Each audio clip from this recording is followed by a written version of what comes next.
Welcome back. आप देख रहे हैं आवाज एंटरप्रेन्योर सीएनबीसी आवाज पर। फोकस हमारा है क्विक कॉमर्स पर और आज यहां से आगे कंपनियों में कितनी प्रॉफिटेबिलिटी आएगी उस पर हम बात कर रहे हैं। मेरे साथ है सीरियल एंटरप्रेन्योर और बिग बास्केट के प्रमोटर के गणेश और साथ ही अर्था इंडिया वेंचर्स के अनिरुद्ध दमानी।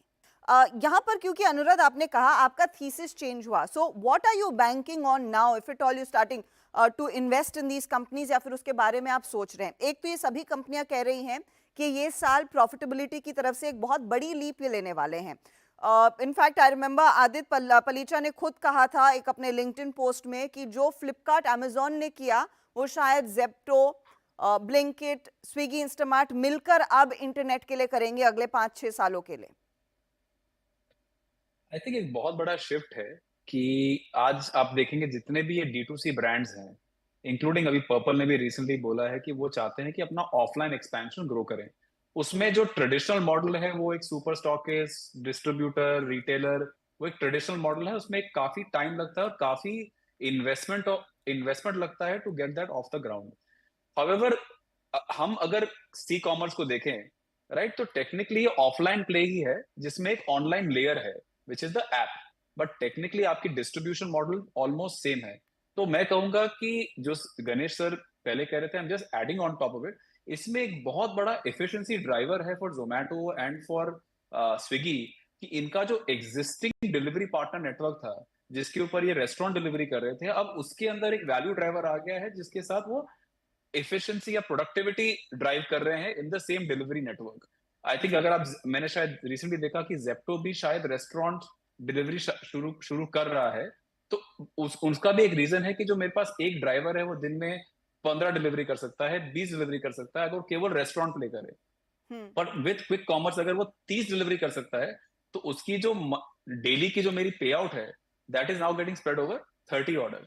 तो आई थिंक उसके कारण आप देखोगे कि काफी बेटर यूनिट इकोनॉमिक्स निकलेंगे। ऑब्वियसली आई थिंक ब्लिंकिट और स्विगी और जेप्टो, अगर जेप्टो क्रैक कर लेता है रेस्टोरेंट मार्केट, तो उनके नंबर्स भी काफी अच्छे आने चाहिए। Now as far as I am concern, मैं एक सीड इन्वेस्टर हूँ, तो वेदर ये इतने बड़े बड़े प्लेटफॉर्म में मेरे मेरे अब चेक का कोई वैल्यू होगा नहीं, बट आई डेफिनेटली थिंक कि क्योंकि आई नहीं, स्टिल but थिंक कि आज की, as not as a seed investor, but you never know. Swiggy Instamart is planning for its IPO. Zepto may be planning for its IPO in 26. तो तब शायद ये आपके रेडार पर आए। तो वो मेरे पिताजी के रडार पे आएंगे कि वो पब्लिक मार्केट इन्वेस्टिंग करते हैं। ओके। तो coming to that end taking that forward, अब ये कंपनियां सभी आईपीओ की तैयारी में लगी हुई हैं। क्या ये गारंटी से कहा जा सकता है जो शायद जोमेटो और पेटीएम के साथ नहीं हुआ था, जब वो लिस्ट होने के लिए आए, दे वर नॉट प्रॉफिटेबल, लेकिन ये कंपनियां मुनाफा कमाने के बाद ही गणेश आएंगी बाजार में? I think, is that the wiser thing to do? या मैं I really don't know how to answer, क्योंकि मैं पब्लिक मार्केट में करता नहीं हूँ, मुझे मैं एक्सपर्ट नहीं हूँ। बट एक चीज जरूर है, क्योंकि जो हुआ है पेटीएम के साथ और दूसरी न्यू एज आईपीओ का, न्यू एज कंपनी जो आईपीओ गई हैं उसके साथ शार्प फॉलो है। डेफिनेटली इन्वेस्टर ये पूछेंगे कि, और एनालिस्ट पूछेंगे कि क्या पाथ टू प्रॉफिटेबिलिटी है। दो चीजें हैं, एक तो ग्रोथ होनी चाहिए, क्लियर ग्रोथ होनी चाहिए, मार्केट लार्ज होना चाहिए और कंपनी की डोमिनेंट पोजीशन होना चाहिए उस ग्रोथ के लिए। दूसरी, अगर प्रॉफिट नहीं बनाए हैं तब भी are they converging, path to profitability clear है, दिखाई दे रहा है कि फ्यूचर में कैसे होगा, वो बहुत इंपॉर्टेंट होगा। वो मेरा असम्पशन है, लेकिन मैं इसमें एक्सपर्ट नहीं हूँ। Okay, point taken. मैं आपसे फिर ये समझना चाह रही हूँ, ऐसा क्यों है कि ये कंपनियां सक्सेसफुल रही हैं लेकिन इनके साथ ही जो ग्रो हो रहा था Dunzo, that fell flat on its face? उसको तो अच्छा खासा पैसा भी मिलने लगा था। Was it only a crisis of capital, या फिर वो बिजनेस स्ट्रक्चर की बात है और आप क्या अचीव करना चाहते हैं किस स्पेस पर, उसकी बात उभर कर आई? Why did some fail and why are the others doing so well? देखिए, ये बहुत अच्छा क्वेश्चन है, लेकिन इसका आंसर बहुत मुश्किल है। हमारे भी बहुत कंपनियां फेल हुई हैं और जैसे आप देख रहे हैं, मेरे सारे हेयर और बाल इसी में लूज हो रहे हैं जो कंपनी फेल हुई है। नहीं तो मैं भी यंग और स्मार्ट और था। तो इसका इसका कोई इजी आंसर नहीं है। हर एक का आंसर डिफरेंट होगा। अगर आप मेरे से पूछ के गेस करना चाहते हैं कि डंजो एक वर्ब बन गया था, सब लोग कहते थे डंजो कर दो उसको। डंजो तो करो, ये करेक्ट। उनका जो कोर बिजनेस था, जो सिर्फ quick delivery with in the place, that was a great business, they were market leaders, they had seen huge amount और बहुत कन्वीनियंस है, मैंने बहुत बार यूज किया, इट्स वेरी वेरी कन्वीनियंट। लेकिन convenience, user adoption, product market fit जो कहते हैं, उसमें और बिजनेस मॉडल में बहुत फर्क है। मेरे हिसाब से उन्होंने जब कोविड आया, ग्रोसरी डिलीवरी शुरू की, बाकी सब डिलीवरी किया, वहां पे उनका प्रॉब्लम शुरू हुआ मेरे हिसाब से। अगर वो स्ट्रिक्टली सिर्फ delivery, hyper local delivery, with in city delivery पे करते, तो Dunzo would have gone on. In my opinion during the Covid time, क्योंकि अपॉर्चुनिटी थी, वैल्यूएशन बढ़ रही थी, उन्होंने बहुत कुछ किया। नाउ ग्रोसरी बिजनेस जो है वो बहुत ही डिफरेंट बिजनेस है। ऑफ जी। कोर्स अब स्विगी ने अच्छा सक्सेसफुली पुल ऑफ किया है। आई थिंक दो चीजें हैं, एक तो कैपिटल वाज हाईली स्ट्रेच्ड और बहुत से बिजनेस शुरू किए, ग्रोसरी बिजनेस, डार्क स्टोर, वो अलग बिजनेस है, ठीक है। While Zepto has pulled it of, वो बहुत मुश्किल है। मेरे ख्याल से वो दो चीजें थी जिसमें प्रॉब्लम था। लेकिन जैसे मैं कह रहा हूँ, मुझे नहीं पता, हमारे भी बहुत चैलेंजिंग बिजनेस रह चुके हैं और हैं, उसके लिए स्ट्रगल कर रहे हैं। और थोड़ा टाइमिंग की भी बात है, अगर डंजो बाद में शुरू करता तो हो जाता, प्लस कैपिटल अवेलेबल नहीं था। इन सब बिजनेस में अगर आपको नेक्स्ट राउंड नहीं होता है for whatever reason, capital नहीं होता है, फिर तो आप ऑटोमेटिकली स्ट्रेस हो। सो ये बिजनेस मॉडल, क्योंकि जोमेटो है, पब्लिक है, ब्लिंकिट ने जोमेटो के अंदर आ गया, तो इसलिए उनका प्रॉब्लम नहीं है। Big basket has got Tata as 66% investor, so access to capital is there. Okay, right? वहां पे रिलायंस था, लेकिन माइनॉरिटी इन्वेस्टर था, उन्होंने पूरी अपनी किया। सो एक त्रिशंकु जैसे स्टेट में फंस जाते हो अगर ऐसे बिजनेस मॉडल फंड्स नहीं रेज कर पाते। I think is the problem. Otherwise great company, great founder, बहुत ही इंपॉर्टेंट सर्विस दे रही थी। I would love to see them succeed. We'll only hope that they can also turn around and come back in the black. Anirudh, लेकिन ये जो 100-150% की profitability ये कंपनी एंजॉय कर रही हैं, और मैं कहीं पढ़ रही थी कि एडवर्टाइजिंग रेवेन्यू के जरिए, कन्वीनियंस फीस लेकर कस्टमर्स से, उसके जरिए ये पैसा बन रहा है। जब किसी दिन मार्केट ड्राई होगा, तब वो काम करेगा क्या? ये मॉडल फिर उतना ही अट्रैक्टिव रहेगा? देखिए, कोई भी मार्केट होता है, as an economist will tell you कि if there is super normal profit in a market, तो वहां पर कंपटीशन अपने आप आ जाएगा। तो जैसे गणेश सर कह रहे थे कि आज की डेट में मार्केट में टॉप 3 प्लेयर्स जो आपके हैं, विच इज ब्लिंकिट, फिर Instamart and then Zepto.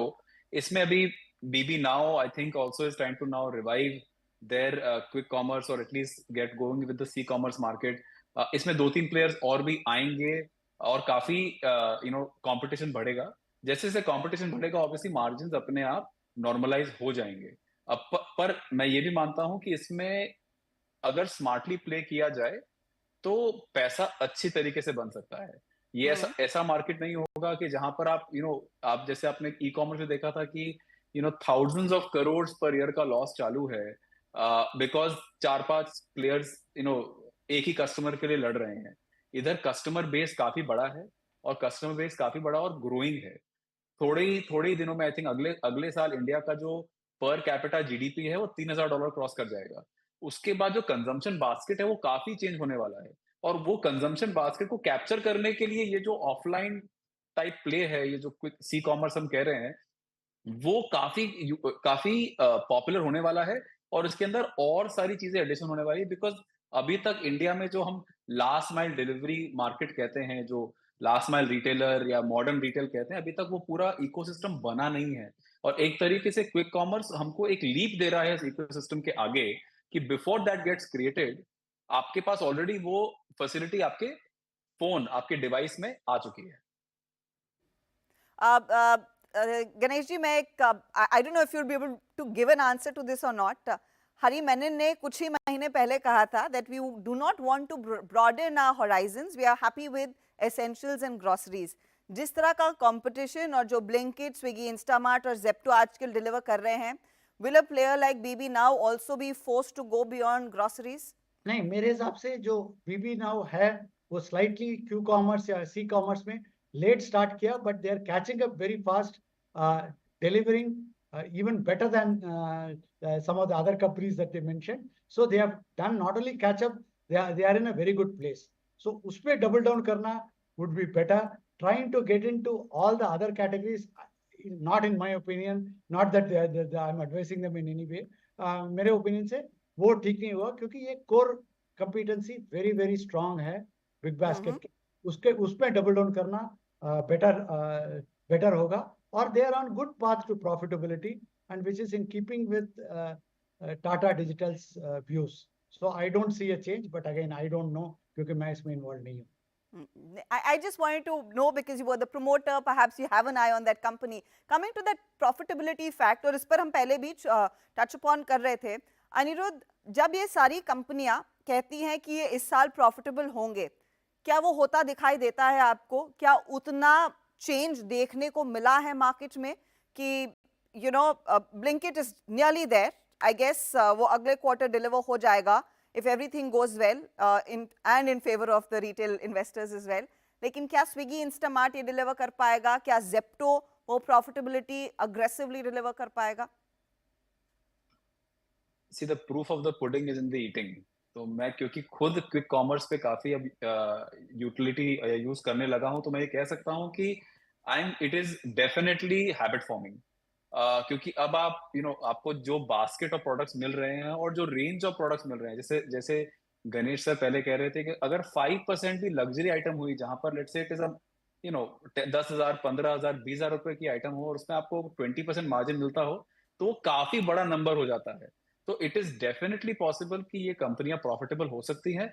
And specially अगर मैं देखूं, Blinkit and Swiggy have a much better chance of profitability, क्योंकि वो प्रोडक्टिविटी एंड एफिशिएंसी ड्राइव कर रहे हैं on an already existing network of delivery partners, जिनसे वो और डिलीवरियां करवा रहे हैं, कंपेयर टू आई थिंक जो केवल may be just see commerce कर रहे हैं और उनके पास ये पूरा रेस्टोरेंट डिलीवरी का मार्केट नहीं है.